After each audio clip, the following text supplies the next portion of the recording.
Hello, guys. Can you hear us? Welcome, everybody.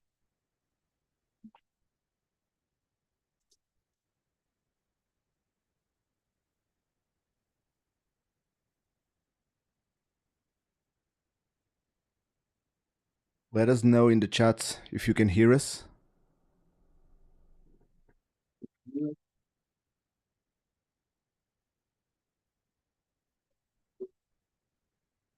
Yeah, there's a small delay, about 6-7 seconds.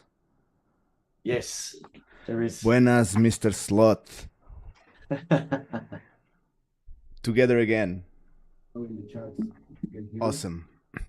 So, starting. For those who don't know, this is Kevin Werner, co-founder of Phantom.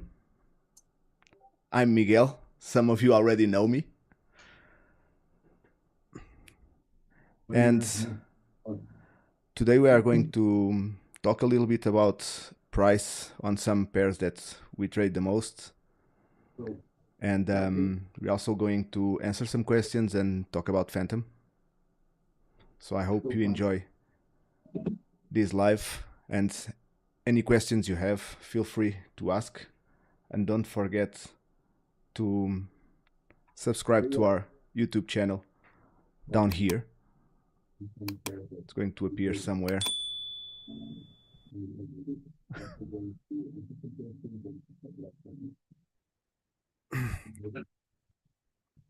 Tricky. We have Tricky in the house.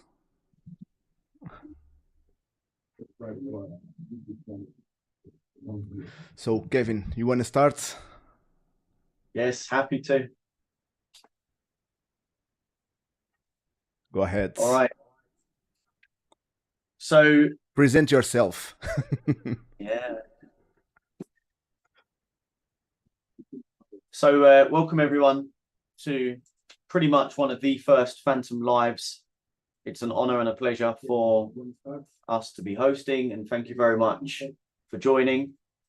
Now, what we're going to do in terms of this YouTube live is we'll do some breakdowns, we'll cover price action, typical trade analysis, a couple of trade ideas, a couple of executions, and then we'll go over any questions, queries. If you've got any questions about fundamentals, macroeconomics, technicals, specifics around Phantom, what we offer within our trading community, or any area of our methodology or edge that you're interested in, please just feel free to ask any questions, and we'll do our best to answer them as best we can.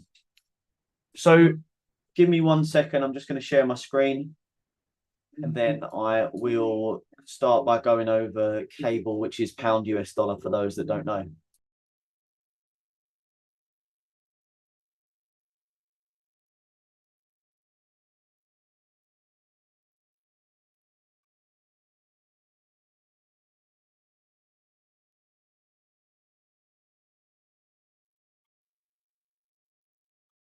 You're muted, Kev. Yeah, I was just trying to find the right screen to share because I've got far too many. Buenas, Dracum. Valid shock. Mashallah. Screen 1. Can you cool. show Okay, us a super. valid shock? We So go there. Everyone can see charts, yes? Okay, brilliant. So as you've seen, obviously on our YouTube, we've highlighted different areas of market structure. We've shown you how to mechanically build out your structure, trading plans, order flow, and different entry models. In terms of chalk, we don't use chalk. Yes, okay, we were pretty much, I guess, the facilitators of that, and it became absolutely worldwide overnight. But what we've done is we've actually gone 1 step further and filtered it even more to increase strike rate and probability which is where we use what we class as flips. So you will have seen them everywhere. Now, again, it's a concept that was developed or nurtured or refined within the phantom trading community. And again, mass adopted, which is good because, of course, people are looking to generate alpha. And if we're helping people, whether that be directly or indirectly, to do that, it's a blessing in disguise. And of course, it's massively advantageous for traders because it allows us to be patient in the markets. So with the way Phantom operates, we always look at everything from a higher time frame, top-down, holistic approach. Now, with our 4-hour time frame, we will always identify key areas or key points within structure. And if we are to pan out onto our daily time frame, then of course we will be looking at our structure and structural swing points on daily, and then transfer down into obviously 4-hour structure. If we're going down to our 15-minute, then our 15-minute is where we're primarily executing and spending the majority of our time intraday, intra-session. So that's where we will start to take into consideration order flow swing points, and we'll start to look at executions as well. And the benefit of that mainly and primarily is if you've got other responsibilities, if you're a professional with a career, you have relationships or family responsibilities, or you work nights, or alternatively you actually do work a traditional job, subject to your economy, subject to your country, subject to place of residence and your actual geolocation, then you might actually want to trade off of the M15. Obviously, if you're a professional day trader, then of course we'll show you how to execute on the M5 and the M1 as well. Now, with cable, as you can see, we're currently sitting on the 4-hour time frame. Order flow and structure is bullish. At this present moment on the 4-hour, we're only considering and looking for longs. However, as we dive down into the M15, we will be looking for specific shifts in order flow on the M15 to then actually consider shorts for the pullback into ideally an area of higher time frame demand. Now, with the way price has been, obviously it's been a very risk-on environment. We've seen pound to the upside, euro to the upside, Aussie to the upside. And of course, we've also seen gold hit all-time highs, which we will cover slightly later in the live. But it's very much a risk-on environment, and that's obviously transferred out into the equities markets as well. The only main environment that obviously has been a massive consideration and something that a lot of traders are getting caught out on is the yen positioning. Now, what we're experiencing and seeing in the markets in particular is the Bank of Japan are trying to sell into strength. They're trying to absorb any selling pressure as per their methodology or the infiltration of them trying to get into the market to sell to strengthen the yen, because unfortunately it is continuously weakening, is by trying to sell into data points, data releases, macroeconomics, red folder news, and trying to get basically their positioning off the book to strengthen the yen versus the sterling, versus euro, and of course versus dollar.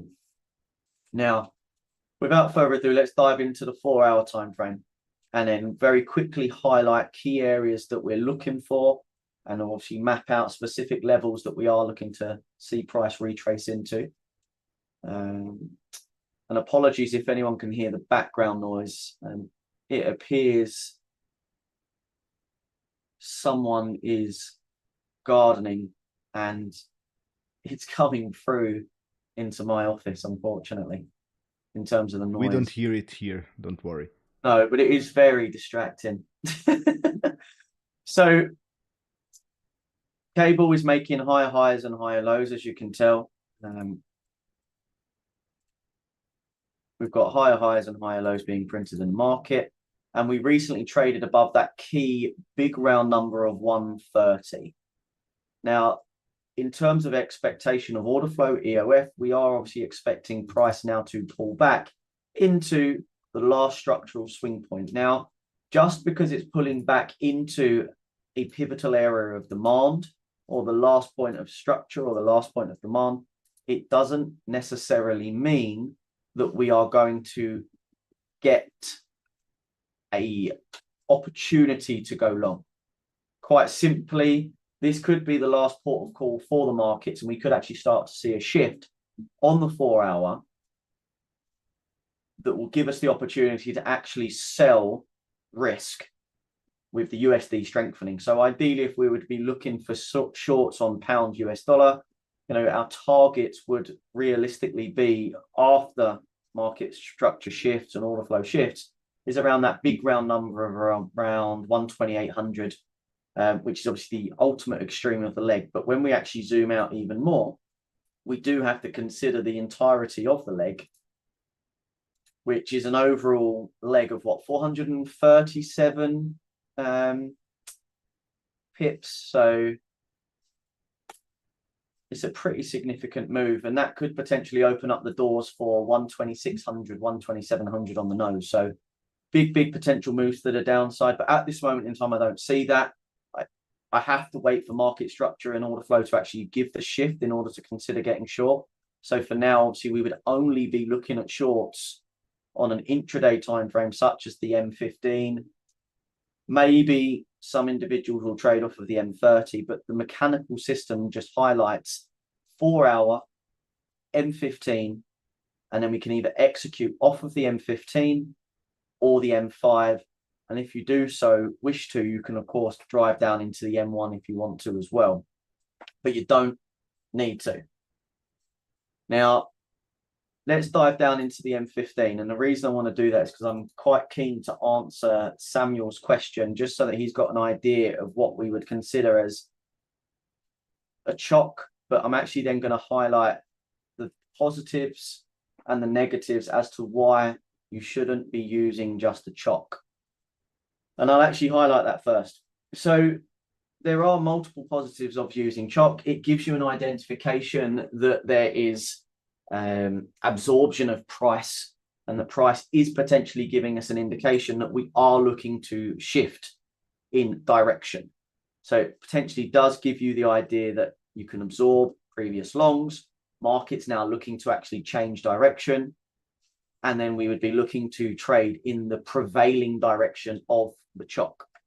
Now, the flaws or the setbacks and negatives or cons of a chock is it doesn't give you validation. With a chock, it's simply a very erratic move. Now, how we've then gone on to do things in particular is we've identified the negatives or the flaws within chock, and we've taken it one step further, which is obviously the model of flip and floor. Now, if you're pro trend and pro order flow, you don't necessarily need to take into consideration the flip or the floor in particular in that combination. You wouldn't be looking for what we call a double confirmation entry. You'd be looking for the flip, but then off of the back of that flip, and once that level in particular has failed, you can then obviously look to trade in the direction of that. Now, the one caveat to that is if you're primarily looking to execute off of the M15, if there is enough, I say momentum, but within FX, there's not really any momentum. So in terms of what the execution method is called, it's called a continuation. Then if you're actually trading continuations, you don't necessarily need to look for the floor in a counter move, but we'll highlight all of that. It comes into play when you're looking at specific areas in price. So let me just quickly draw on a chock, right? And the point is we haven't traded chock for what, 2, maybe 3 years now. However, it's still out there in the market. And that always is quite interesting to see because, you know, it's a model that can be good, but it isn't necessarily the best because it doesn't remove a lot of ambiguity. It still has areas of questionable doubt. And that's why a lot of people get it wrong. And I think that's probably why Samuel's asking the question, right? So let's say we have a series of higher highs and higher lows. Obviously, when we're looking to get into a chock, we're merely looking for a sweep of the previous or a trade above the previous high, and then we're looking to trade below the last structural point. In this example, it would be the swing low or the higher low or previous higher low. Now, after that, you are essentially looking to get in immediately on this particular example off of that last structural high. But what it doesn't necessarily take into consideration is the fact that the market can sweep prior demand to trade higher. So there's a big flaw. Now, this is why we prefer the last point of demand in the example, which I'll highlight again, creating a series of higher highs and higher lows. We have that higher high printed into the market. Price then comes back down to respect that last point of demand. Now, from here, we have a couple of areas that we need to identify. Are we now going to go on to make a higher high? Is this demand going to remain in control? And are we going to potentially look for longs from here? Or do we believe that this level is going to fail? Now, we have to identify a few other areas. Is there liquidity? Has it been generated? Have we swept it? If liquidity hasn't been generated, are we going to wait for further development to the right-hand side in order for that to generate inducement? And then obviously from there, generate liquidity, sweep liquidity, and then we want to see demand fail. But at this point in time, demand has not failed.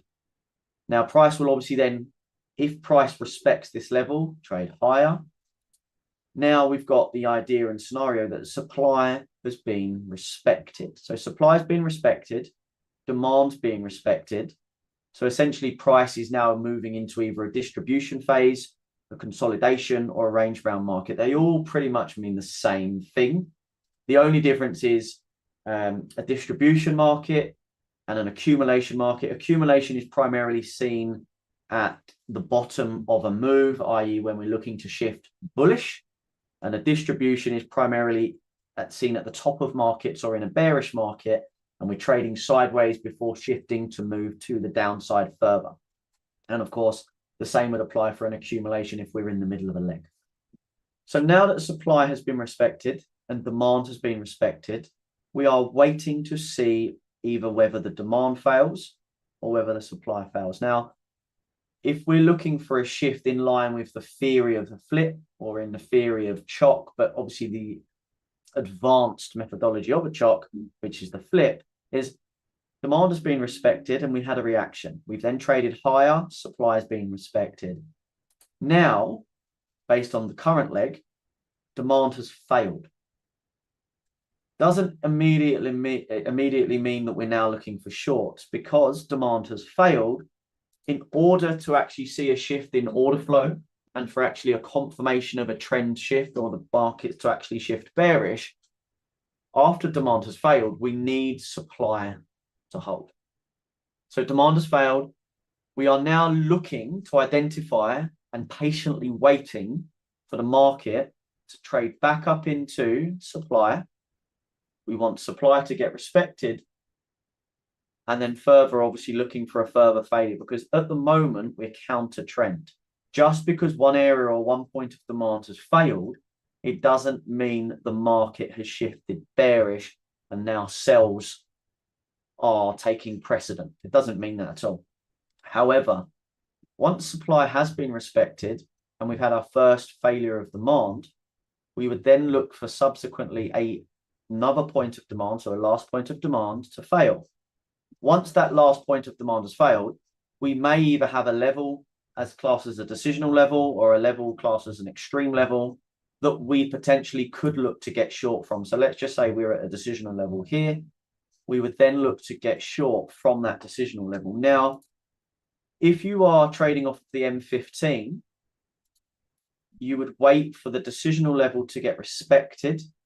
And then from there, you would look for momentum to be generated into the market or a continuation in terms of price action to get short. And as you can see on my charts, these are the continuation models. So there's the entry points or execution points that you can get involved in. And that's because we've seen demand in control and we're trading pro order flow and pro trend.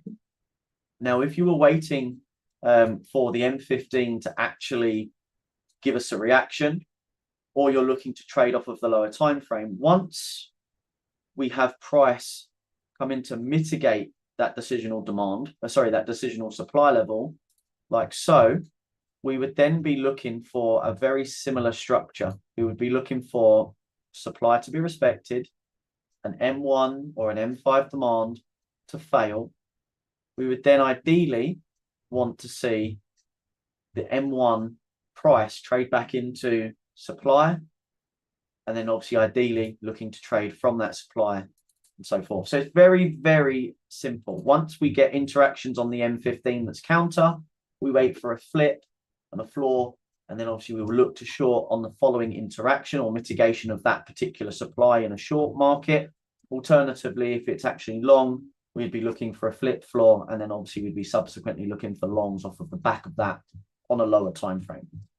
Now, we have identified the fact that so many traders do have jobs, careers, responsibilities, and can't necessarily spend the majority of their day at the trading screens. Hence why over the last 10 or so months, we've worked on adding in a continuation model that is supported by our existing methodology and edge, but allows traders to get involved in the market still and capitalize on a significant amount of opportunities in a month-by-month basis. And I think when we actually really highlight like what traders receive and what they learn, is they will learn a mechanical and systematical way to read market structure.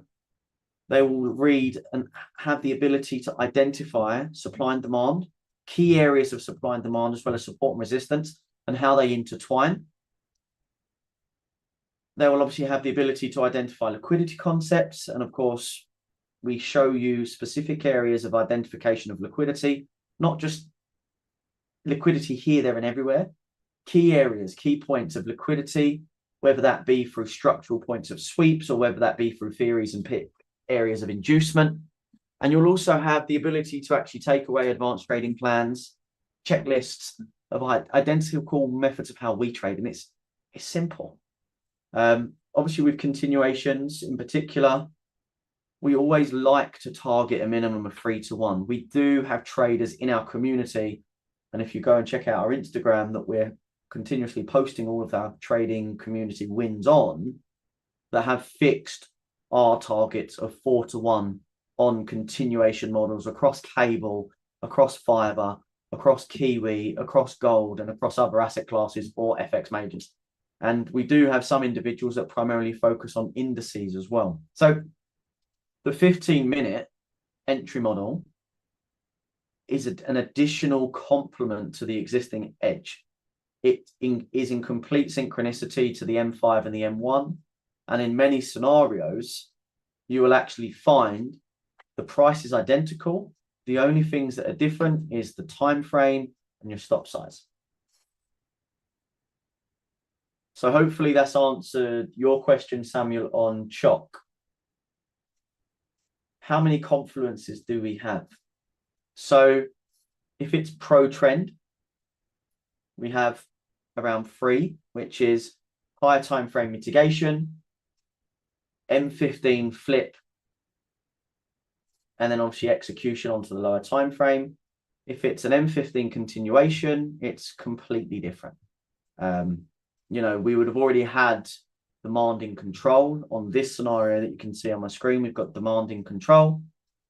We've traded and created new highs, and then we are simply looking for momentum to step into the market. And from there, we are looking for specifics that basically get us involved. So it's a lot easier.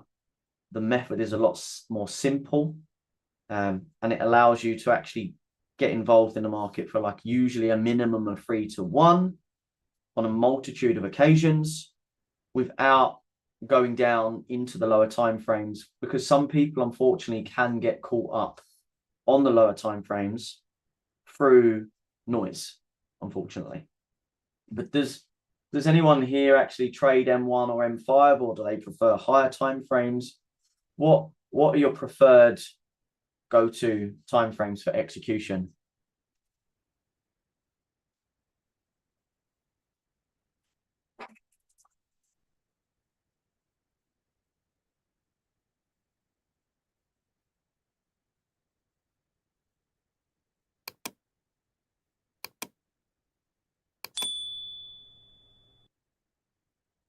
No.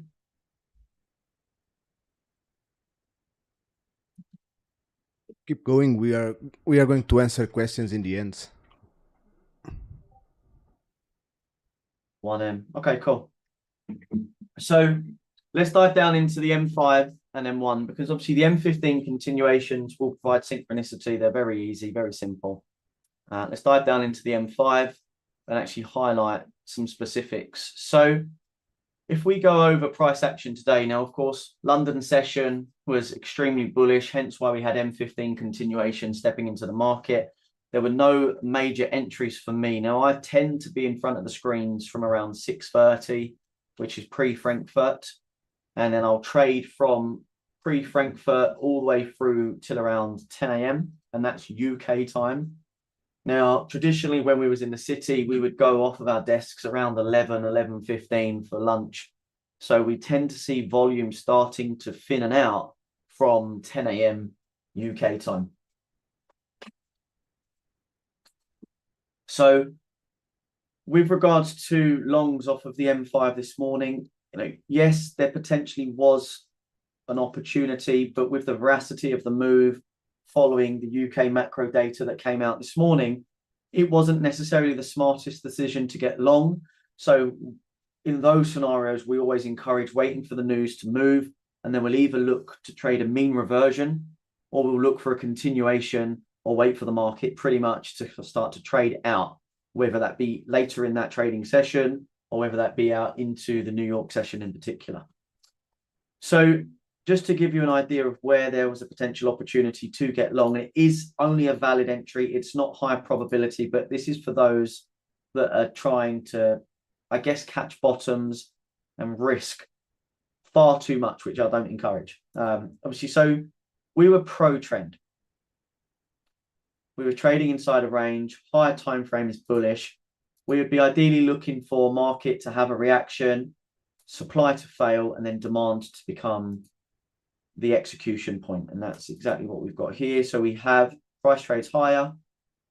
We trade into supply. We have a minor reaction. It's not the greatest of reactions. We then trade higher. Now, the catalyst of this move is the UK macro red folder data that came out this morning. So as you'll probably know, whether you're trading personal, but the majority of people trade funded accounts. The majority of funded accounts and evaluation challenge firms now have either a 2-minute rule either side or a 5-minute rule either side. Now, on the 5-minute time frame, okay, yes, by the time price actually comes back down to mitigate our area, it's 10 minutes past. So you would have cleared your 5-minute rule by then. However, after such news, are you actually going to look to take a long off the back of it with the volume, the volatility, and the veracity of that prior reading, that macro event? Is highly unlikely. However, just for argument's sake, let's say you did. Now, for me, with cable, because of the spread, the average spread is between 0.4 and 0.6 pips. The average area of supply or area of demand is usually around 2 to 3 pips. Now, factor in price action could actually travel to the extreme of demand or supply. Let's say that is a 3 pip demand in terms of the expansion of the demand, plus your 0.6 pip in spread, you've got a maximum from price to stop of 3.6. If it trades into the absolute extreme, I want a sufficient amount of coverage underneath the structural point or the swing low or the swing high if we're short, that's going to allow me to breathe. It's going to allow price to trade into the extreme, and it's going to allow spreads to be expansive. Now, because the majority of prop firms and brokers have variable spreads, it may actually be smaller than 0.6. It may even be slightly wider. But I will always have a minimum of 4 pips on cable. Absolute minimum. I do prefer bigger stops. But if we actually take a look at the 5-minute, we can see that just to the low from the entry point, it's a 4.8 pip stop, which is 48 ticks. Okay. So if price was to trade into the absolute extreme, and we've got a 48 tick stop, realistically, our stop needs to be at the very minimum, and we're really talking scraping the bottom of the barrel here, if the spread was fixed at 55 ticks, which is 5.5 pips. So I'm never going to do that. Realistically, I'm going to have a 60 tick stop, which is 6 pips, because I want to be able to cover the low. I'm not even fancying that. You know, it just covers this. So realistically, 65 ticks would be on this particular trade the absolute minimum. Why? Because we're on an M5. It's a 48 tick demand level, and we obviously have an expansive and variable spread limit that we need to take into consideration. And if it is heightened volatility around data news that's red folder, spreads may be wider. So I'm comfortable with a 65 tick stop. Now, obviously, this is in hindsight. So there was a 5-minute execution on this. Now, in terms of targets, you've got a couple of scenarios. As a trader, you have to feel comfortable with your take profit areas, your targets, whether you're going to be looking for 3R, 4R, 5R. It is somewhat subjective to your strike rate and your overall risk to reward ratio. But if your strike rate sits at around 55 to 70%, then, you know, 2, 3R is more than viable over the long term, over 1,000 trades. Yes, you're going to lose trades. So our first area, regardless, now again, this is going to be subjective because some traders take partials. Some traders move stops to break even, and I'm not going to inform you of what the right or wrong thing is to do. We're just going to cover both scenarios. Now, with price returning to zone, we've executed here on the M5. Our break-even level would realistically be once a structural high, like so, or the point of last return, which is here, the structural high, at 129.88 and 4. Once that level gets traded through, we would be looking to move our stop to break even plus comms and spreads factored in. Alternatively, you may actually have, without taking to stop to break even, you may look for a key point of risk to reward to move your stop. So let's say it was a 3R. If you've got 3R, you'd move your stop to either break even, or you'd be looking to take 50%, maybe even slightly more at 3R, which if you're risking 1%, then of course you'd be looking at taking 3% off of the move. If you're only risking 0.5%, then obviously it'd be a gross 1.5%. But ultimately, your risk management is going to be tailored to you. Like I said, we have some individuals within our community that will have a fixed 4R target. Now, the advantage and the benefit of this trade that we're discussing on the M5, okay, let me just quickly come out to the M15, just to actually highlight potential moves to the left. So we do have our swing high on the M15 sitting up here that we would like to see get taken out. So for me, after I've moved stop to break even, or after I've taken partials on the position, I'd ideally be looking for price to trade up into the extreme if order flow is going to be continuing bullish into the structural high around that 129.94 sevens. Now, that's almost near that big round number of 130s, which of course is 130 is a significant high in cable that we've not seen for a long period of time. But once we've traded into 130s, if you're running nuggets, now this is where if you're running fixed R targets, your 3R, 3.5R, or if you were running structural points, then you potentially have closed all of your position. If you're looking to target 4R, then you would have traded slightly higher. This is all nonchalant information. You should know this. Now, of course, had you have taken 90% off of that position, or maybe 80%, you've got that remaining 10 to 20% balance running in. Now, of course, subjectively, how are you looking to get taken out of the market? Is it after order flow has shifted? So if that's the case, you would have actually held this trade up until demand had failed, and then you'd, of course, have been taken out by price, which many traders will always focus on trading stops, volatility stops, ADR stops, and there's no right or wrong answer. As a trader, I am looking to exploit the opportunities given within the marketplace, and I'm looking to capitalize on as many positions as I possibly can that fit the trading plan. I'm okay to take losses, I'm okay to take hits, but if I'm getting bid up in the market and it suits my trading plan, I will usually target around 3 to 4R, and then I'll leave the balance of 10 to 20% running, subject to the way the market is. If it's counter, I'll take 90%. If it's pro, I'll take 80%, because we believe, based on pro order flow, pro trend moves, that the market has the higher probabilistic viewpoint that we're going to continue to trade in that prevailing direction. But obviously, we want to be able to secure a significant amount of R so that we can obviously capitalize on it and actually draw alpha from the markets, or draw profits from the markets, right? And I think with, the last 7 years since we've introduced evaluation firms and challenges and prop firms in particular, it's changed the way people trade.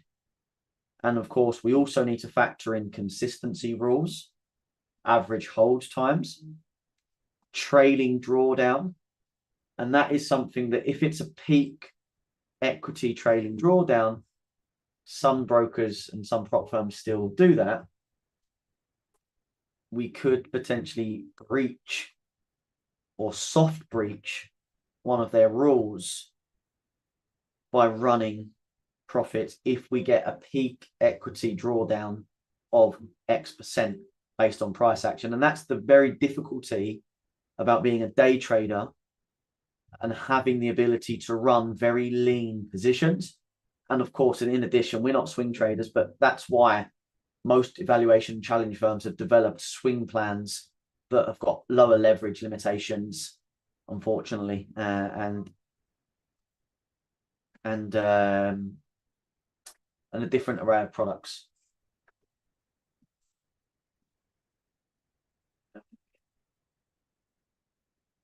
Michael, I want to trade M15 POIs and use higher timeframes for direction.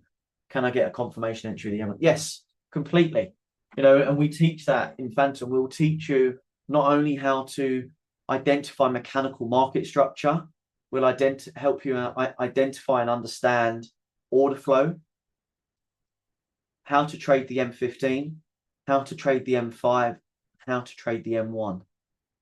The M15 goes hand in hand with the M5 or the M1, and both. So we will show you daily structure, 4-hour structure, order flow on the M15, and then of course the execution timeframes being M15, M5, or M1. They all have confirmations, they all have confluences, and it's very systematic and mechanical down to your execution. The execution alone becomes discretionary, because as a trader, you need to identify what works for you and how do you make trading work or facilitate trading around your lifestyle, in line with your characteristics and in line and complementing your responsibilities or everyday life. And something that I'll always say, I've been in the markets for such a long time that I'm ignorant to certain scenarios. So that's why I'm highlighting it here with you. But trading has to take precedent, or understanding and learning the financial markets has to take precedent over hobbies. Yes, you can put family first. Yes, you can put your profession first. But you very much have to have trading up there in the upper echelons of importance. For me, because I started trading so young and it was my career across interdealer brokers, wealth management, CFD brokers, traditional brick and mortar prop firms, it was my life. You know, I didn't have a family at the time. You know, I had a professional career. It was my 9 to 5, you know, contractually. I spent my pretty much all of my teen years from mid-teens up till 21 specifically in front of the screens. And I still am to this day. You know, I still get into the office around 6:30 a.m. and I'm here till 6 p.m. Monday through Friday. The difference is I do have other responsibilities outside of the financial markets. But the key thing is I don't love trading. I love the financial markets. It's been my whole ecosystem environment for 17 plus years. So something that I never had to do was try to identify my priorities, because for me as a young individual, my priorities were, as moving through young mid-teens to the professional career and actually stepping into the city at 17 onwards, was the financial markets. Later in life, it then started to slightly trade alongside or become a addition to family life. So whereas some individuals unfortunately have careers and family, then trading, for me it was always trading, because trading was my career. And then of course family came into play as well. So I am very lucky in that perspective. So coming back to the M5, we had that valid long from this morning. Now, after we traded higher into 130s, 130 and a fifth, we started to peak at around 130.45. Let me quickly move out to the higher time frame and see if we can identify a key area of supply that potentially gives us an understanding as to why price pulled back, or is it just because we have the expectation of order flow, because we've taken out a big round number at 130, that big handle, the market is expected to trade back into demand to rebalance price. Now, right away, I don't think price has actually come in to mitigate it, but we do have a point of supply trading up around that 130.5 level, which is that mid-round number. It doesn't look like we've mitigated it, but it has tried to come in to infiltrate that level, and it's just sold off before. Now, that could be a number of reasons. Unfortunately, we don't have the benefit within CFDs to look at and identify volume, so we couldn't necessarily navigate whether there was little to no volume sitting up around that 130.40 level. It could have been that there was no volume up there to fuel price higher. It could have been that as we were overextended in the move after such a bullish morning, trading from London into New York, markets actually were looking to exploit and take profits off of the table rather than people selling into that strength. Alternatively, yes, people were selling into that strength. Now, selling into that strength doesn't mean that they were looking for short. They could have just been taking their P&L off of the table. And something that, you know, we used to say a lot in the city is always leave crumbs on the table for the master. And this is that scenario where you're looking to take profit, leave crumbs on the table for the master, and then let the market do its thing. You know, you can remain 10, 20% on the books, a small clip, maybe to trade up into that higher time frame range supply that is around that 130.60, 130.70 level. But ultimately, price just came in to mitigate that entire range and has now, based on expectation order flow, pulled back. And we're looking to find an area of demand to base on. So as we come down into the M15 very quickly, you know, M15 has shifted for us. We've seen demand fail. We've seen supply respected. If you're trading on the M15 within Phantom, there were a couple of entries you could have taken after the mitigation and the sweep of this range. you could have looked to get short from around that 130.17 handle. And I am short. I'm targeting 3R, but as you can see, since 4:15 time, which is what, 6:45 my time, local time, we've just ranged.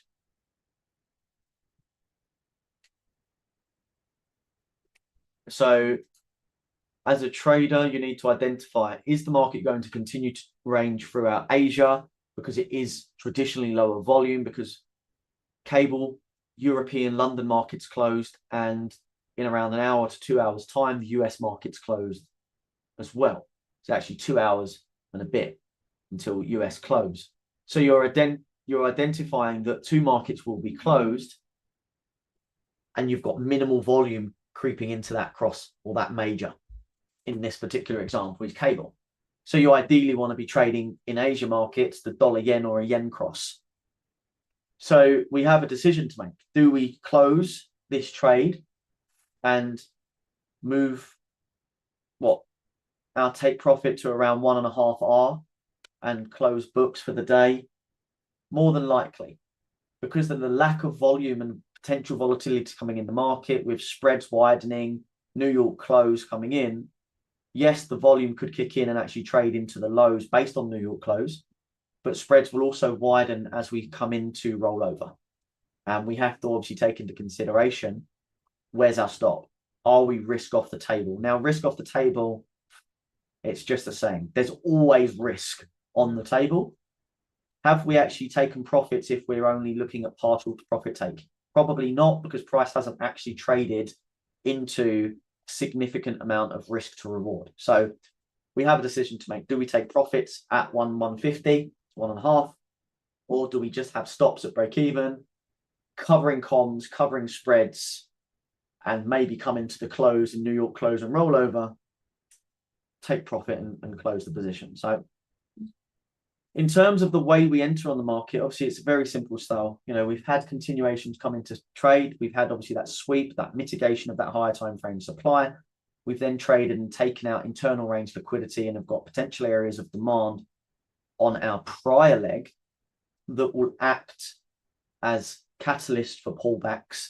And ideally, we are looking to trade in line with order flow. So of course, although we should get reactions, we are ideally looking to trade from one ERL, extreme range, all the way down to another extreme range. So in terms of this, it would be extreme range of supply all the way down to an extreme range of demand. So this idea may not actually come to maturity because, of course, we are trading late in the day. It's 10 to 7 almost local time. However, if price did initially trade into 3R, I would have taken 90% off of the table and then obviously left the nuggets and 10% sitting on the trade to target higher time frame supply. As we started to enter into around 129.75, then realistically, I'd be looking to start taking profit with the viewpoint that around that 129.5 mid-round number, I'll be looking to take full profits because we're at the extreme of this move that took out that prior move from Tuesday, the 16th of July. So what do you think we should do? Do you think we should just leave stops at break even, which is highlighted and denoted by this red line?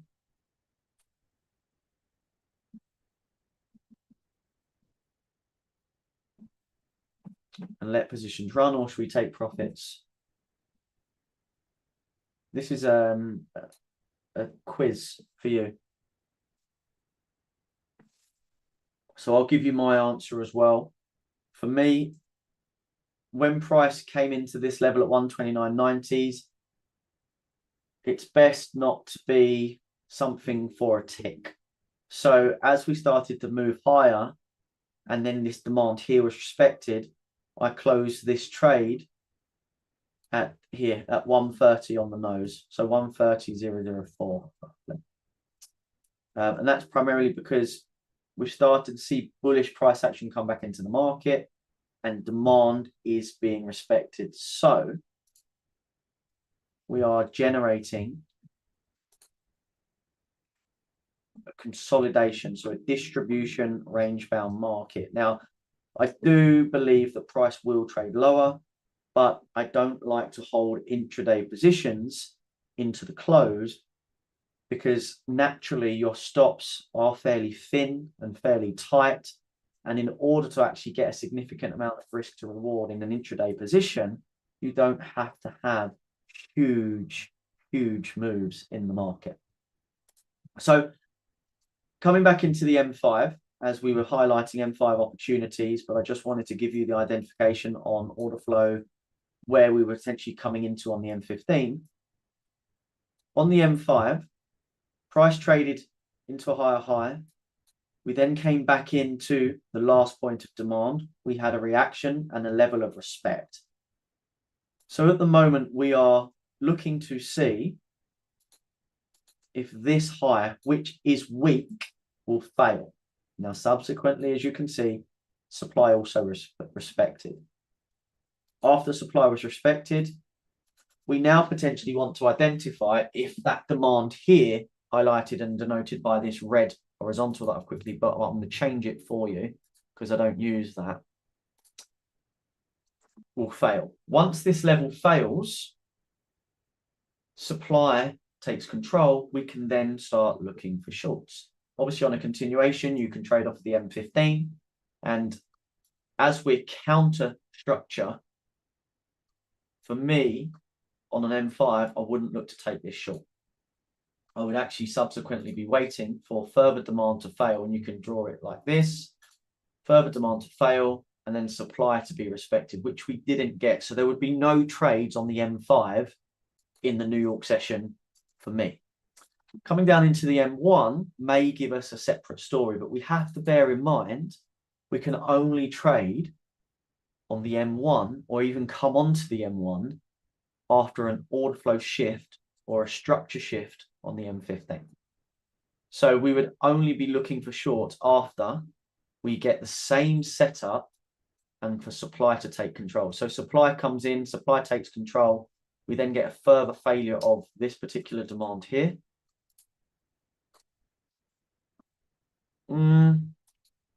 If we come in to actually look at this area of demand, which is here, it's just the range of price. We don't have the best of reactions, but price then comes in, we sweep. So we fail, we then come back in to mitigate, we sweep that prior area of supply, if you want to class it as that. And then we would look for a failure. And from here, we'd be looking for shorts. And this is where it gets really interesting. As I mentioned earlier in the live, the M15, the M5, for the majority, when there is an opportunity to get short or get long or take a trade, they sync up. So price has swept prior supply. We've come back in to mitigate that area of demand. We've swept and we've got a point of demand here. This last point of demand has failed. So when price comes back into this area of supply, we can get short. Now I'm going to show you this. And the reason I want to show you this is, so again, 3 pips is roughly the high. So my stop would be what? 40 tick, which is 4 pips. As I've said, as a very minimum, I like for 4 pips. You can have differently, not an issue. But can you see we are almost synced with the M15? There is 4 pips difference in our entry. Our stops are almost identical, but the additional amount of work I've had to do on the M1, still very simple, still very mechanical. There's just a few more steps in the M1 or the M5 where there isn't on the M15. So all we're doing is we're simplifying your trading using mechanical edge. So with the M1, you would have then got executed your stops trading at 4 pips, 40 ticks. In terms of break even, now this is subjective, but I'll tell you how we do it.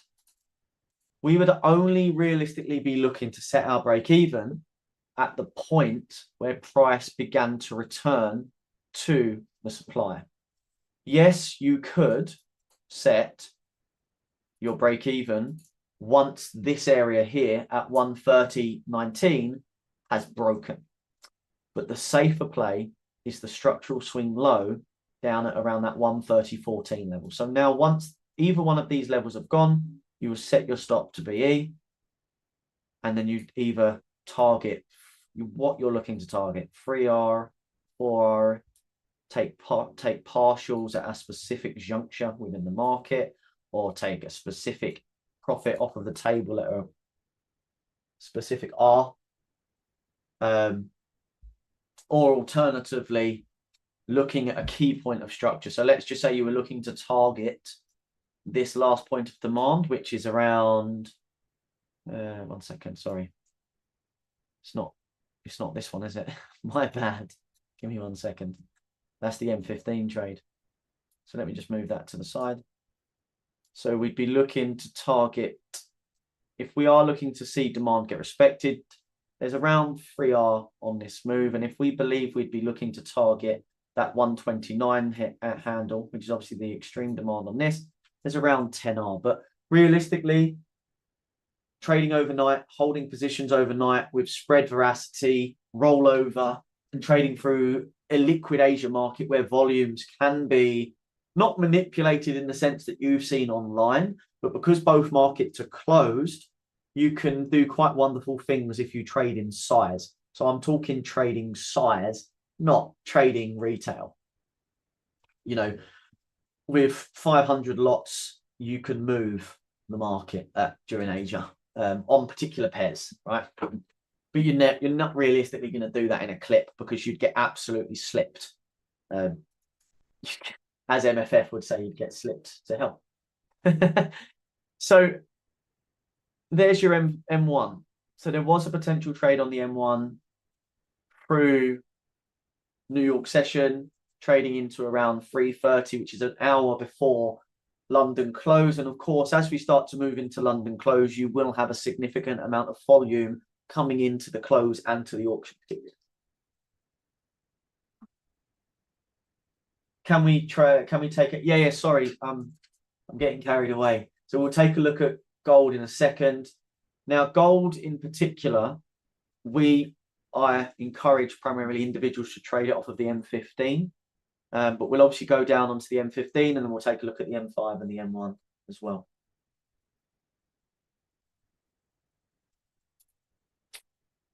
Sorry about that. I'm just trying to save my charts. So because there has been some fantastic opportunities in gold. So give me 1 second. I'm just going to move charts across. So we'll start out on the 4-hour time frame. Again, very mechanical. We're looking at higher highs, higher lows, lower highs, lower lows. There is no subjectivity into market structure. So obviously we can zoom out as much as we want, but since pretty much the beginning and end of 2023, trading into 2024, we've had higher highs printed into the market, higher lows, and significant areas of demand. Now, obviously, if we were to highlight from Friday, the 3rd of May onwards, now the reason we've highlighted the extreme demand on this leg is because this is the cause of higher prices that took out that prior high at around 24.30 spot 97. So pretty much 24.31. So of course, within this internal leg or within that prior leg of price, this is where we can discuss why we aren't necessarily looking to trade from what we call internal range liquidity or decisional areas of demand. And this is, as you can see, we've got quite a few areas of decisional that we would potentially look to trade from. And all they've done is either cause minimum CPB reactions and traded through them. And all they're doing is they're generating liquidity for sell side to trade through into the extreme demand. And we see it time and time again. There will be some scenarios where you can trade from decisionals. But ultimately, if order flow has shifted on the M15, we want to trade in line with the M15 order flow.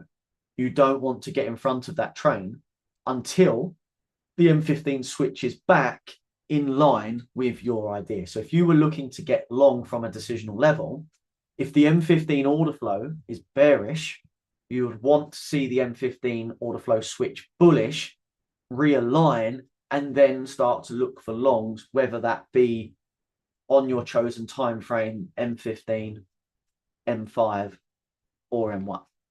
However, if the order flow on the M15 is bearish, you want to trade in line with it and trade with order flow. Okay. So stepping into the markets at the end of June, trading into July, obviously we had this last high go which was the high created and carved out on the Friday, the 7th of June. So we have a few areas now we need to focus on. So this isn't something that we ideally like. Obviously, we wouldn't necessarily be looking to get long directly off of this. Why? Because there's no liquidity in this leg. However, what we could take into consideration, and this is why we're going to draw it on with you live, is this area of liquidity that got swept, as you can see, like so. So we had a liquidity sweep. We took the previous demand range low. We then traded above and failed supply side. So as price began to return, we have a couple of options. Whether we move down into the M15, because we've now got an interaction on the 15-minute, sorry, on the 4-hour. So we'll shift down into the M15, which is where we'll start to look for order flow to continue from, which, as you can see, we've got here. So price has traded up. Now, one thing to factor in is order flow is bearish coming into this mitigation. Okay, so let's draw that on. Let me actually start with the liquidity. I'll work from the left and then we'll trade through. I'll work in just basically how I mark up my charts. So we have the trade higher. At that point in time, it was just a higher high. We then had price come in to respect and react onto the demand, but it then failed, as you can see, on this shooting or this hanging man or this hammer candle, you want to class it as here. We came up. So we failed. Now, because we're counter, even though we have the expectation of order flow that we're looking to go short, we don't take this trade. This is the confirmation that supply is looking to take control. Now, we would be looking for a further demand failure. Do we get that? We have demand here and demand fails. We then trade up and we fail again. So again, same scenario. We've now created a lower low and we have supply here. And we have supply that's yet to be mitigated at the extreme, right? So we'll keep that there. So you have an option. You can trade from the decisional because we have the flip, we have the floor, we now have further supply being respected. So you can either take this on the M15 like so, or once we have that reaction and a continuation comes into the market, you could, in theory, look to get short. Now, there's two entries. Because there's momentum in the market and it's a bearish close, you could look to get short from the opening on the M15 of the following candle with your stop above the supply high, which is for what, 23 pips, so 234 ticks, which some of you won't want to do, but if you're targeting that demand, there's at least 5R available. Okay, there's 7, so even better.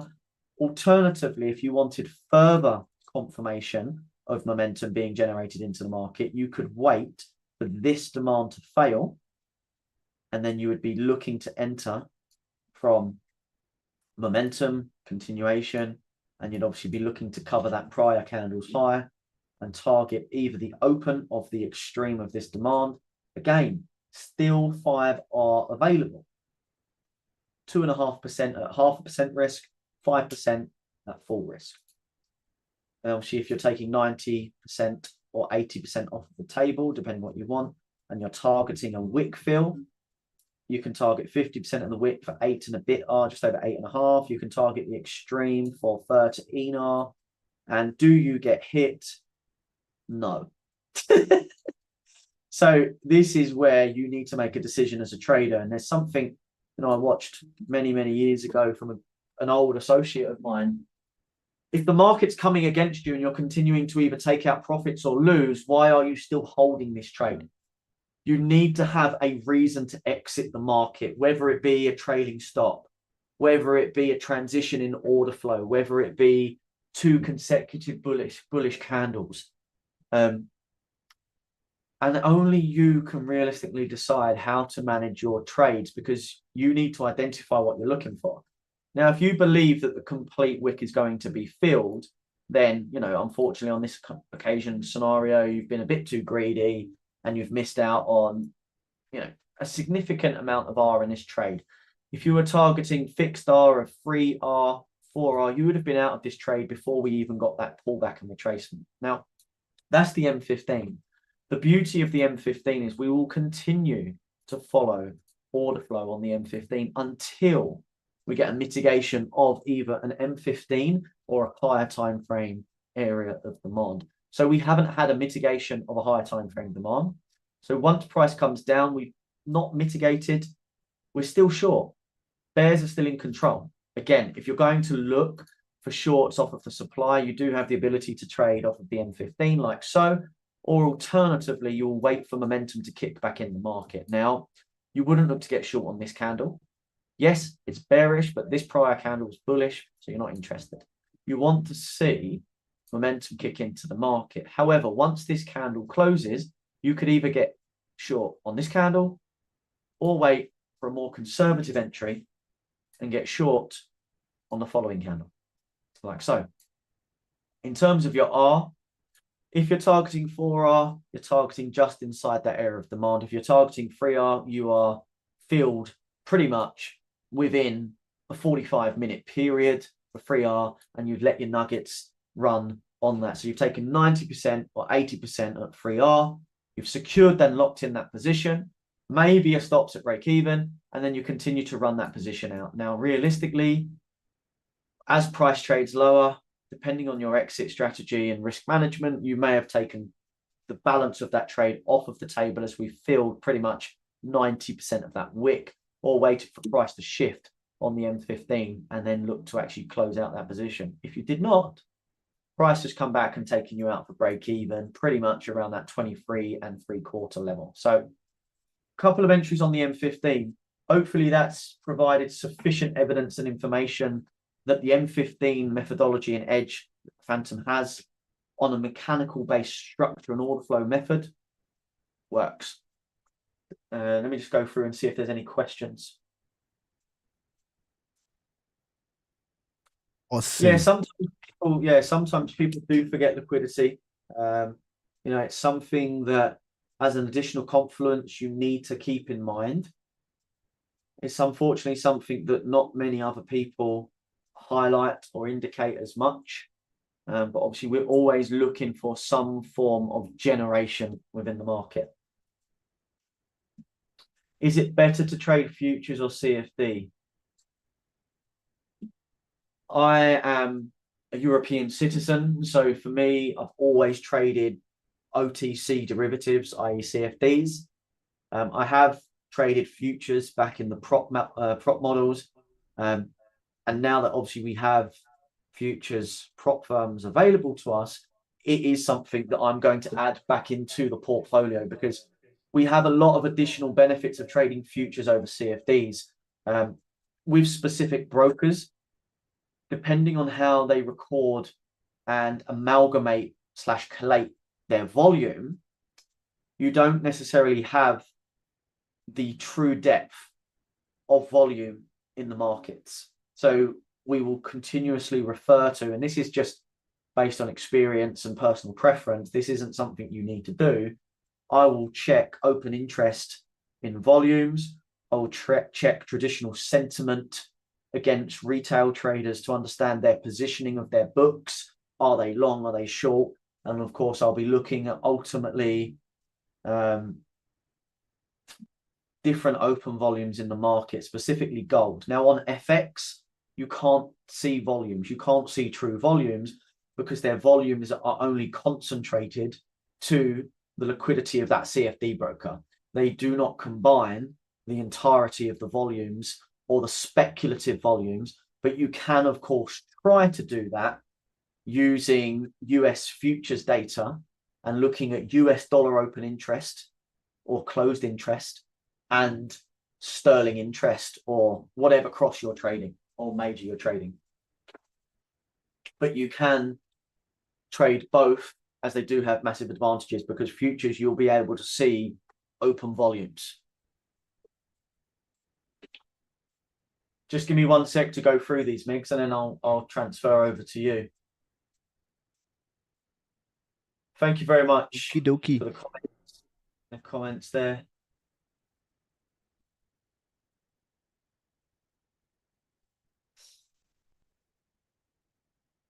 Yeah, nice day trader. Well done. You know, and I think that's subjective, and if it suits you, that's great. You know, if you've got a 3-hour fixed target or a 4-hour fixed target, your strike rate realistically should be sitting around 65, 70%. In May, my strike rate was 80%. In June, it was around 65%. In July, it's slightly lower at around 59 to 60% month to date, but still up on the month. Yeah, we always look for demand or supply to fail before confirming that we want to get in the position, be it long or short. Michael Shibekwe, can you use the phantom strategy for synthetic indices? You can use them for synthetic products, such as the Vol 75 and the likes, but we do not trade them. So we cannot. The analysis, the edge, the mechanics, the entries, the executions, the holistic view is all the same. Everything is mechanical. It doesn't matter whether it's FX, indices, equities, commodities, cryptos, or synthetics. You can trade our edge across any asset class. You just need to be able to identify the characteristics, understand the model, understand your preference and preferential analysis and preferential entry model, and then it will work across all of them. Yes, Raj, we will. Just to give you an idea, you know, we are, for the attendees of this live, running a discount. So for the monthly Phantom membership, there is a discount available, which is 25% off your monthly plan if you enter Phantom Live. And that would get 25% off of your monthly subscriptions. But we'll only give the code at the end of the live. So you need to stick with us. Yes, stick with us to the end. I know we've covered cable and we covered gold, but that is there for you until the end. And we'll drop the actual affiliate code in the chat box at the very end for you all. I trade cable and EU, good, but sometimes when I don't see high probabilities, when to. So the average pip range in euro dollar pretty much over the last few weeks has been around 30 to 60 pips. Cable's a secondary market, pound USD is a secondary market. If you're looking, for me personally, I would pick a major, then an additional pair. So I would probably pick, let's just say for your example, I'd pick cable, so pound US dollar, and then maybe I'd look at adding 2 or 3 other pairs. So maybe I'd be looking at gold, and then I'd be looking at a yen cross. So I'd be looking at euro yen or dollar yen or pound yen. And the reason for that is because we have a lot of red folder USD macro data, and a lot of the majors are obviously affected by that data. So we need to have a cross or a different FX pair or different risk exposure, which is where you would potentially look at the yen.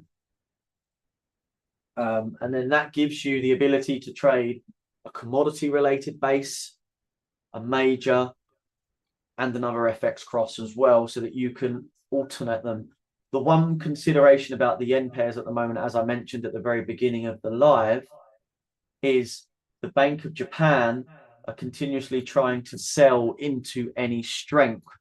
And naturally, we've been bullish for such a long time.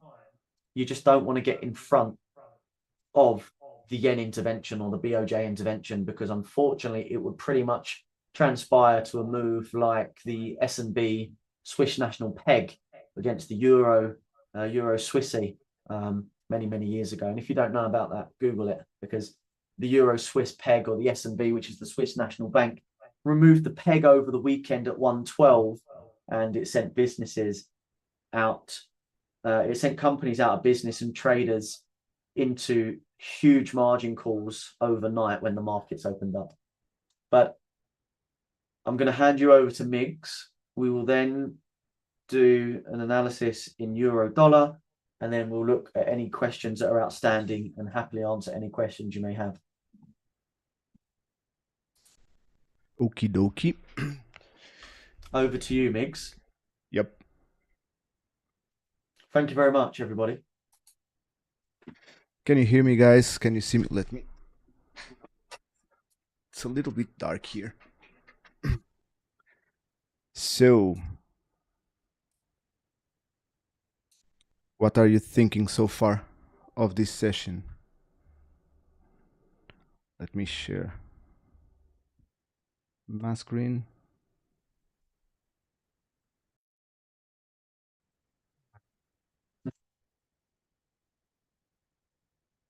Can you see my screen?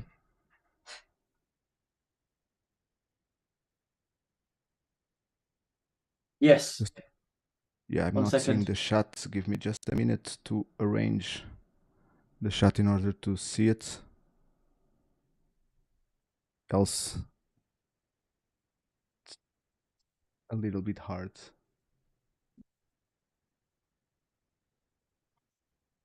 Give me 1 minute, guys. Stick with me. Shots. Give me a sec. Sorry. So, can you see my screen? Yes. So, on EU today, what we had, directly we had this chain here, we had this, we took out this high internally on daily. So I'm expecting all of these highs to go. And this was something that I shared with the community, because once a start of a chain goes, usually the whole chain goes. The only thing left to know is if price was coming back into this zone here to go higher, or would react to these wicks, that's a 4-hour zone, to continue higher. So on the 4-hour, we have this break of structure. What I'm waiting now is a shift on the 4-hour for me to start looking for the pullback, which it didn't happen. We had this break here, which I was expecting to see if it would give us shorts, but it's reacting to a demand. This could be just a sweep of these lows to continue higher. Why a sweep of these lows? Because these lows broke previous substructure, which means that we have structural liquidity below. And now I need to see supply holding, and after supply holding, I need to see price shifting in the 15 minutes to look for shorts. That didn't happen. As you can see here, we do have the mitigation of the 15 minutes. After this mitigation, nothing broke to the downside. We do have this break, but after this break, price just shoot up. And what I did here, we had basically this flip on the M15, reaction to supply. I was waiting for this supply to fail for me to start looking for longs. My target for longs was this high. Why this high? This is the high that took out the liquidity here as we failed to continue down. most likely this high was going to be taken as it's a weak high. So I was not looking to look for shorts yet, counter trends, the 4 hour to trade the pullback. There was 2 trades today. I took one of them. The other one I missed because I didn't follow what Kevin always says, don't be a for a tick. So I missed the first trade. And what we have is, we have here these demands. We have no sweep. So if we don't have a sweep, this is not considered a sweep. Why? Because this high didn't break this previous high, which means there's no liquidity here. This is a weak low expected to go. As soon as this breaks and price just builds liquidity above, breaking this low and sweeping this low here, I was looking for trades on a lower time frame, 1 minute in this case. And this is what I was seeing. So I have some supply zones here. These boxes that you see here is my session timing. So it's my sessions. So we don't have a reaction. Why? Here this reaction happens after we take out this high. So next supply zone to the left, it's this. We do have a reaction, mitigation, pullback and break. My entry was here on this zone. I usually execute markets, and it didn't tag me by, and I know that Kev is going to kill me because I didn't share this today with him yet. Basically, I wasn't tagged by 2 ticks on this trade. So I didn't execute that. So I wanted to look for continuations, and basically the continuations was based on another entry model, that's the momentum entries. And what I had here was, let me go forward. So we have this 15-minute forming, this pullback after taking these highs, going down to the M5. What I start to see is, after this mitigation of this range on the 5-minute, price started to gain some momentum. So I was looking for a 1-minute momentum entry. To take it, target was the same. And basically I had this. So this candle here has a sweep of this small low. Market is fractal. Huge rejection. So my entry was, if price broke, it was a buy stop. If price broke above this, I would be in the market. So it just went and touched my TP. This took like 30 minutes to hit my TP. It was a 6-hour trade, 5.8. And this was that I took today. Now what I was expecting this to go. And the only thing that I'm looking for now is some kind of shift. I don't like the shift on the M15 after a 4-hour break. The reason for that is because this is 4-hour structure. 15 minutes, if I look for a shift, it's a little bit aggressive. We can do it, but if I do that, if I'm looking for shorts, my target will be around these 4-hour demand zones. Nothing below, at least for partials. Majority of my trade will be something around here. And now, as we can see, we took out this high. So the low that created this high here is this. This is what I want to see fail. It already failed, and now I want to see supply holding. So for me to look for a short now, I would need a double confirmation entry on the 1 minute around these areas to go shorts to target this.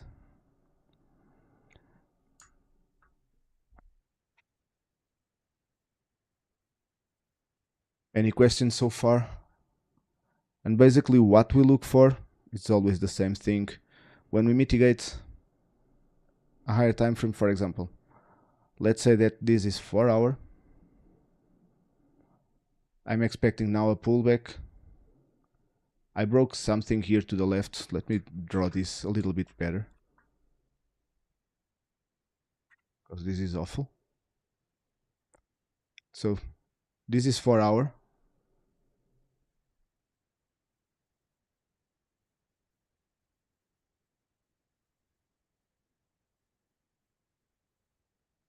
The way I'm going to look for now, imagine, so this is what we have here. So this is our impulsive legs. Now what I would be looking to play a pullback on the 4 hour would be, we broke this, so I need to see supply now holds. As soon as price reaches this zone, I will look exactly the same I'm seeing here on the M15.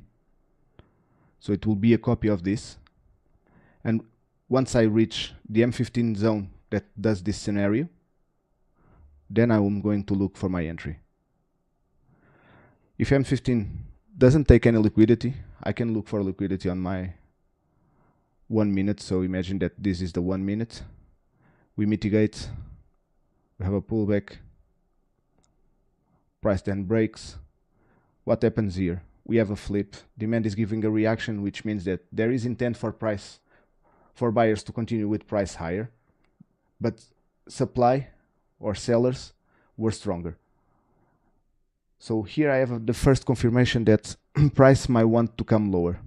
As I'm trading counter trends and I don't have the 15-minute order flow confirmed bearish, I will look for my first level of respect, like I've told and explain what it was, and my sweep. So as there is no sweep here, I'm expecting to use decisional as inducement for the extreme, and as soon as we sweep and break something to the left, this will be my entry to targets, most likely. So something like this, and to target most likely zones here on the 4 hour.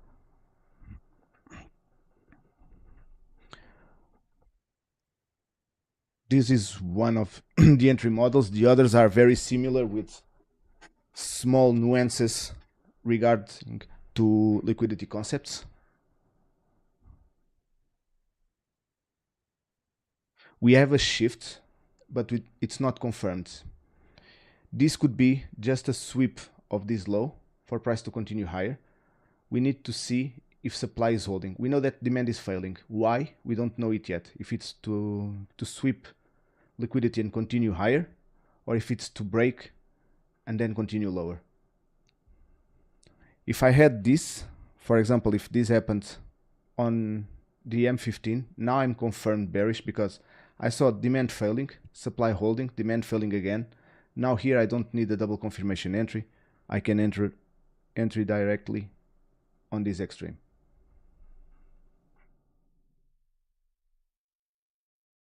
Exactly. Exactly that, day trader. Got it, ICTFR, FR, I suppose it's from France. And what we call supply and demand zones, it's what other calls order blocks. It's all the same thing, different names. The only thing that we do is we gather the most confluences possible in order to have the best probabilities of our trade to work.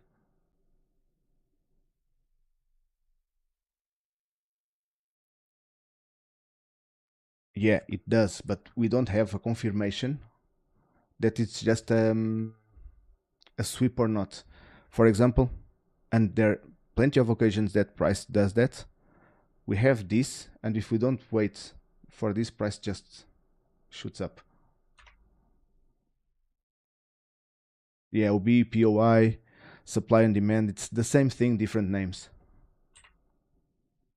That's why I look for the double confirmation entry when trading against confirmed order flow shift.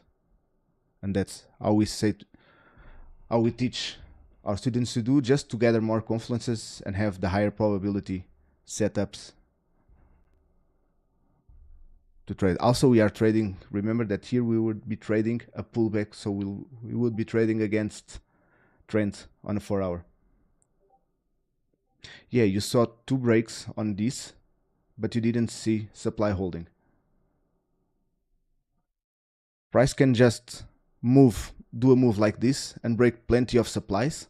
It doesn't mean that demand is holding.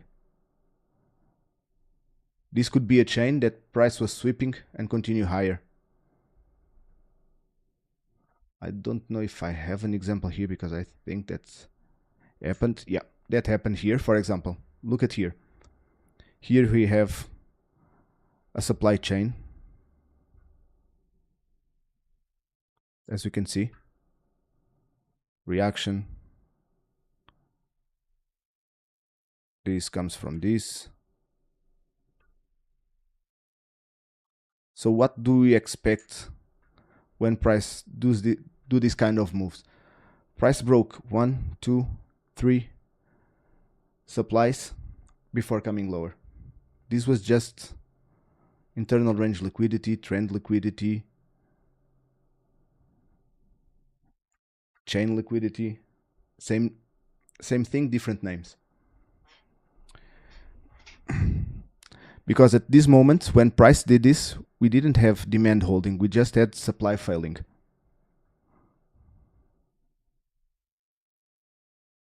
And if you see, demand never held.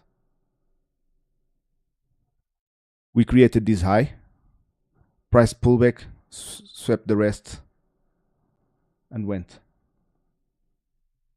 Yeah, it is. I don't always trade with DCEs. I only do that if I'm trading against order flow, or if I don't have an alignment between 4-hour and 15-minute. But if my order flow is confirmed and I'm trading a pullback on the 4-hour, I'll take it.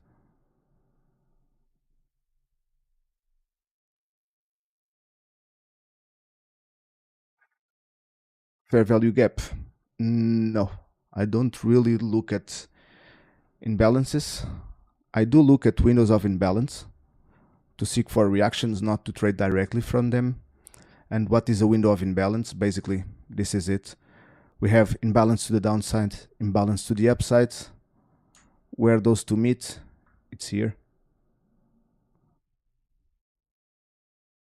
And it does give a reaction. Of course, price was bearish at this moment, so this is not valid to look for longs. But this is the only way we look at imbalances. Yeah, basically what I look in a higher time frame are chocks, but I don't trade directly from them because I'm going to trade on the 1 minute with more confluences and more confirmations. Because on the 1 minute I won't be looking for a shock. If price, for example, did something like this, I wouldn't take the trade.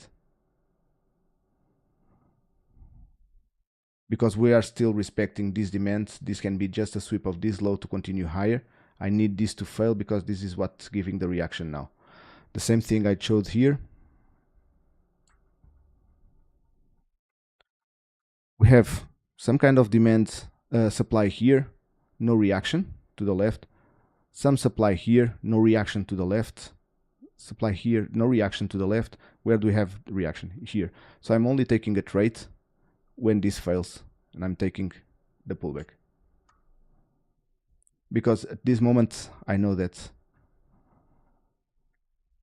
supply is starting to fail. We have a sweep of liquidity. We are pro-trend bullish. I can be a little bit more aggressive on this.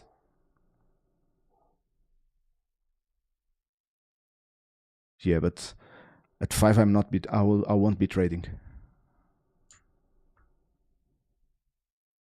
Yeah. This time is when I stop trading. At this moment on the M15, yes, I do have a break.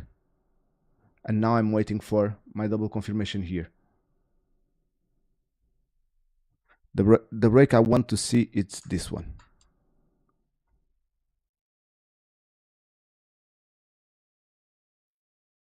This is what I want to see fail. As soon as this fails, I'll start looking for double confirmation entries.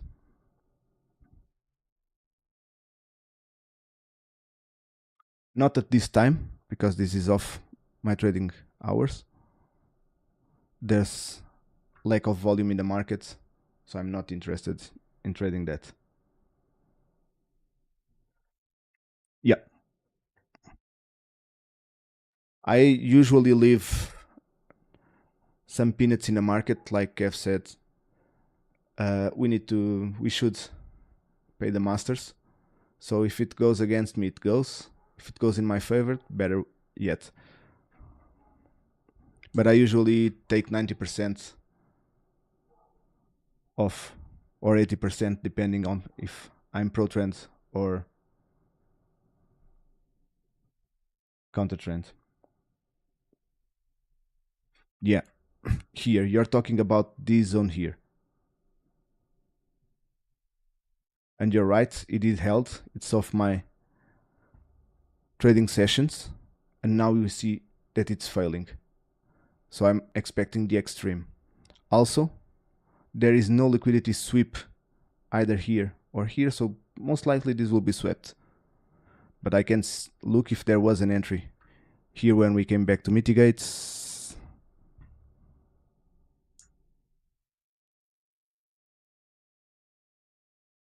And honestly, there wasn't. We do have the reaction here to demand. Or was there? Yeah, price never came back either to the range in the top. That would depend if you're going to be tagged on this or not, would be depend on your spreads. So this could be a valid entry. We are taking out liquidity from this decisional here.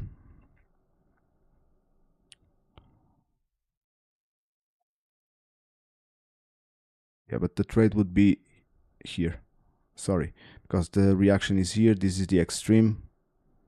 And you could have taken either this, that's the reaction, break, so liquidity above. You could take this directly. And you would have taken a loss.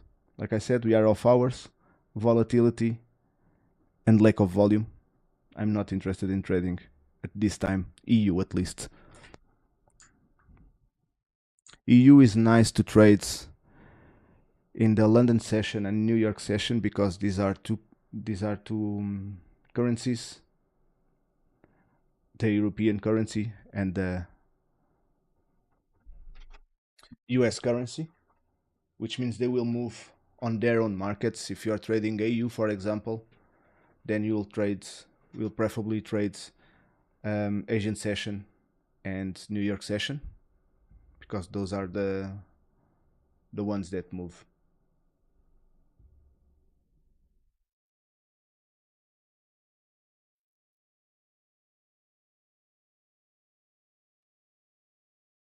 Let's see. Questions.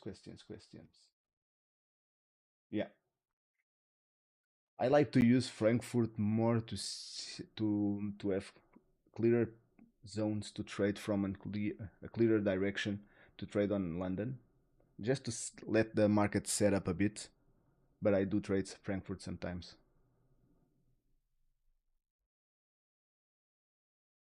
If I miss any question,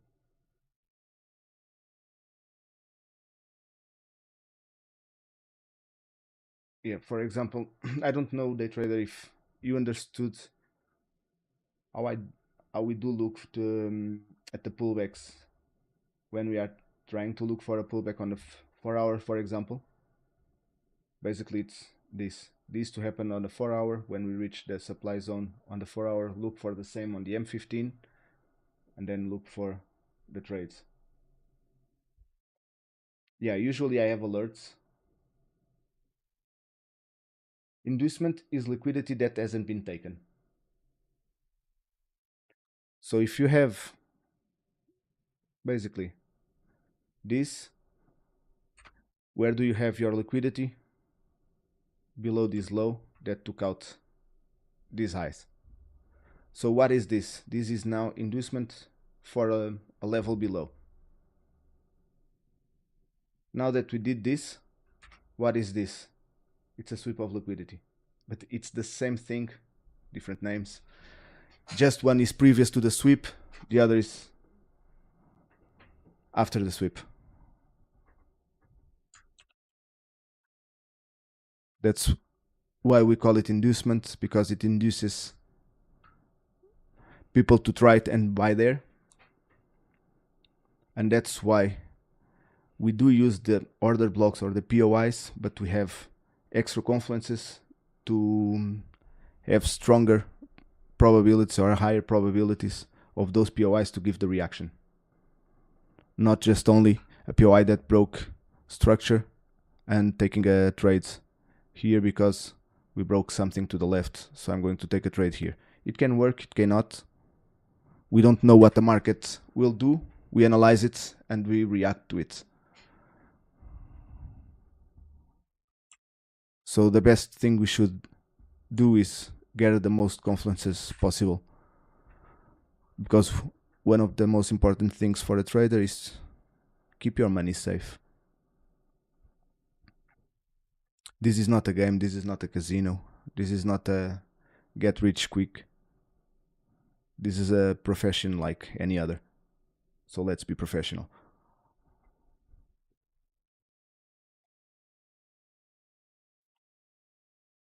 Exactly that, Kev.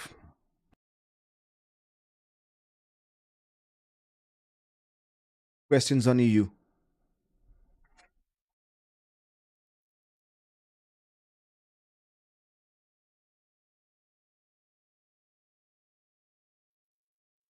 Mr. Slots, always present here on our lives, on our squawk sessions. He's everywhere.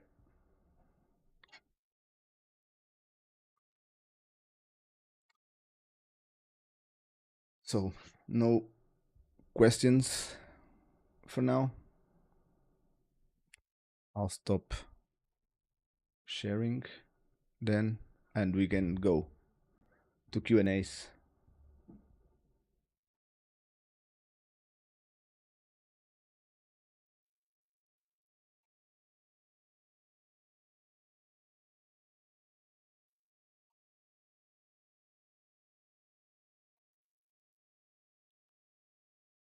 Can you see our beautiful faces?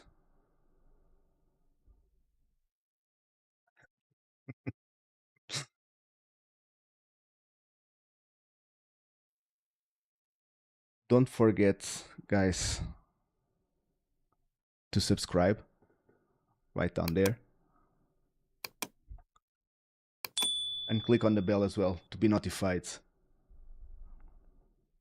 whenever we go live, because there might be occasions that we are going live and not announcing.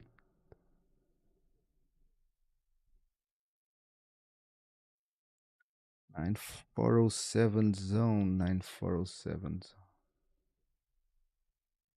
I like that zone because from that I might try to look for trades for a small pullback, but I'm not really sure if that movement is not going to happen or if that trade is not going to happen during the Asia session, because it's mitigating those areas right now.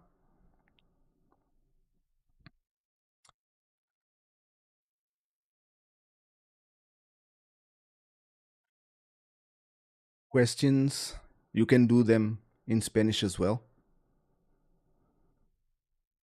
I don't know if you already know, but we have Spanish community that opened recently.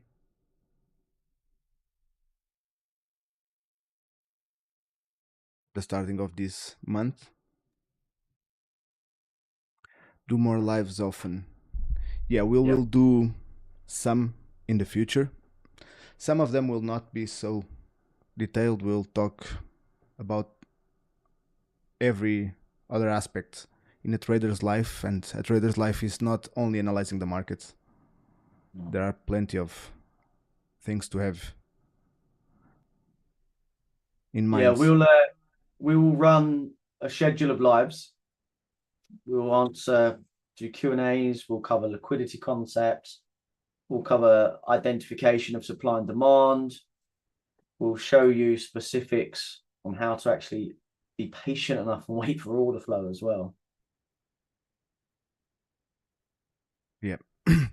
Don't expect all the lives will be so detailed, because those are saved for the course, of course, and the paid members.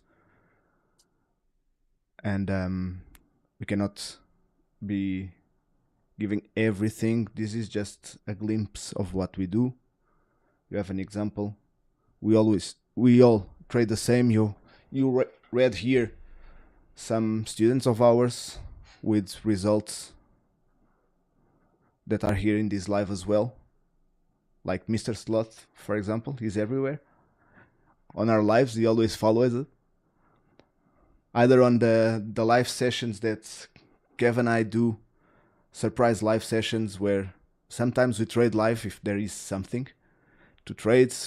We go over price, we do Q&As, we talk about a whole lot of things. We have our schedule sessions Mondays. Myself, Kevin, and Eric discuss EU, GU, gold, NAS, and US 30. Then we have on it's on Wednesdays now, correct, Kev? Yeah, New York Yeah, talks. Wednesdays now with Trick and Aaron discussing GU, AU, and sometimes EU as well, or any other pair. We do have backtesting sessions with Coldwater every 2 weeks. On Wednesday, he was doing one now as we went live here on YouTube. And then we have the surprise sessions that we do along the week. Sometimes during London session, other times during New York session, other days both. No, we do have some payment options, can be monthly, quarterly, and yearly. Now, what do you get for your membership? If you take a look at the long list of information on our website, you'll find it under https www.phantomtradingfx.com. But quite simply put, you'll get the ability to identify mechanical market structure and will simplify supply and demand for you. You'll have a team that is supported and backed with at least 25 years experience. I've been in the financial markets now for 17 plus years, and the team, of course, complement that in excess realistically of 25 plus years. We're probably talking 40 plus years cumulatively. We provide proven, actionable techniques to get involved in the financial markets across advanced trading techniques and execution ideas and edges on the M15, the M5, the M1. We provide weekly lives, daily analysis, ad hoc live trading sessions. You'll be guided by experienced and professional trading mentors, supported by an absolutely incredible trading community. Hopefully, what you will get from it is you will be able to develop confidence in your edge and your methodology. You'll be able to execute flawlessly without hesitation or elements of behavioral finance getting in your way. You'll be able to pass funding challenges and scale to 7 figures. And there's much more that we offer inside Phantom.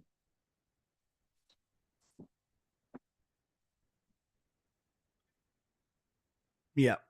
Wow. It may seem a lot, and it is, but like I said, this is something that takes time. Don't believe on those who say that start trading today and flip your accounts and be rich in 2 weeks. Doesn't happen. Smoke sellers. snake oil. Yeah. So if there's no further questions, now we are going to leave the code for the 25% discount on the first month.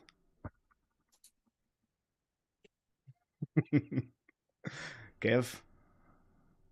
So yeah, as a thank you to everyone attending, we are offering 25% off of your first month using the code Phantom Live. It will give you 25% off of your monthly subscription. Of course, that's for new members only. Our annual plan and our quarterly plan are actively heavily discounted. So if you would like to take advantage of the quarterly or annual plan, they are heavily discounted for you already. And they'll be found on our website, which is, I'll just type that up for you now. Yeah, you'll find the link as well in the description. Yeah.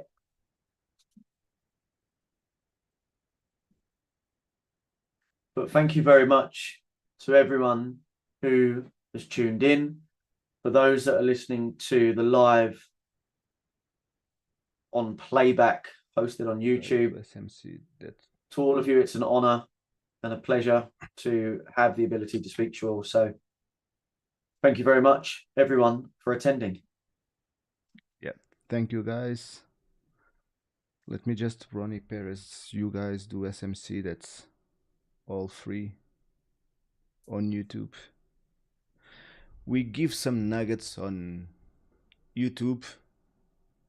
Honestly, you we can also get trade started supply with and it, but not SMC.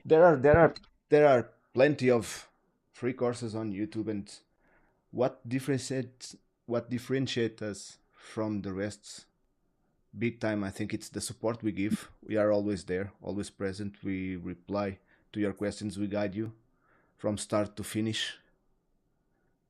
It's not something that's okay, here's the course, go up on your life. We don't do that, because what we want is our students to be the most successful possible, and I know that can happen if you put your own work as well, studying and practicing the concepts we teach.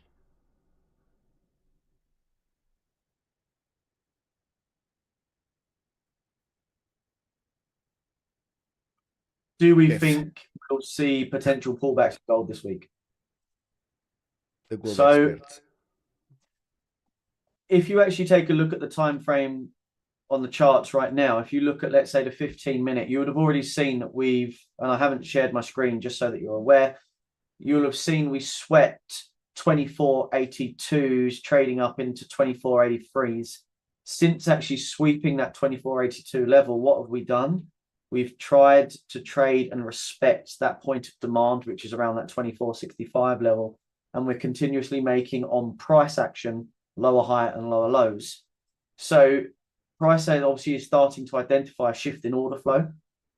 It is obviously something that when we trade into all-time highs, we need to be mindful of. The market will tend to move into a distribution phase, and it also becomes very difficult to trade a bearish reversal, because a lot of people will be looking to sell up around those all-time highs, you know, around these kind of 2475s up to 2482s. So at the moment, demand has failed. Intraday on lower time frame, on the 5 and M, you would have seen supply take control. However, I do think that we're actually going to be trading higher up into around 2470s, 2475s, maybe even coming back up into 2480s, which is the sweep at the extreme.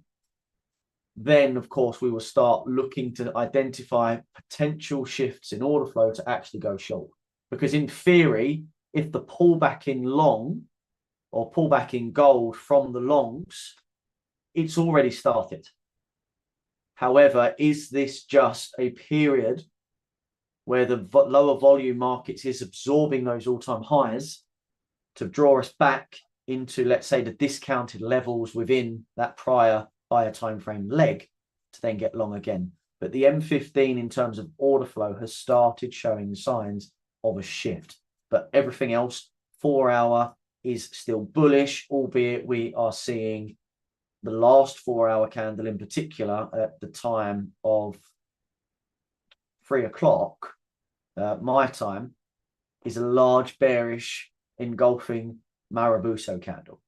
So we are starting to see momentum kick back into the market on the sell side, but that could just be to draw us back into a fairly well balanced piece of price, as that prior high was considered weak. So obviously we're looking to rebalance price to actually continue longs.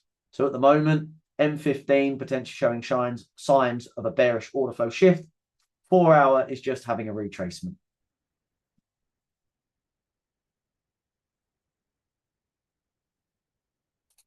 Hopefully that answers your question. Yeah, and I don't know, is there any Spanish speaking people here?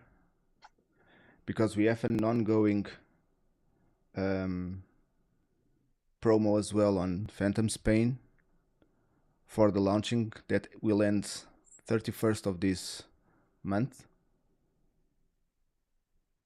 You can check on our social. The discount is there. Hablando en español, se hay aquí algún miembro de habla España o hispanohablante, tenemos un descuento en este momento que, que va hasta 31 de julio por el lanzamiento de Phantom España.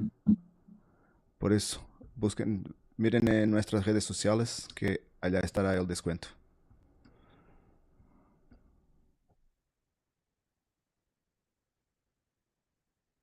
Awesome.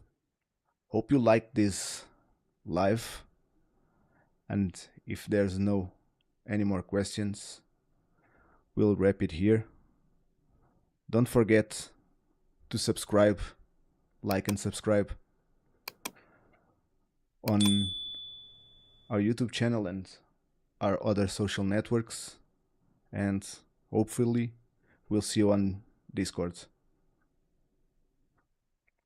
See you Thank guys. you, everyone. Thank Take you. care. Take care. Bye-bye.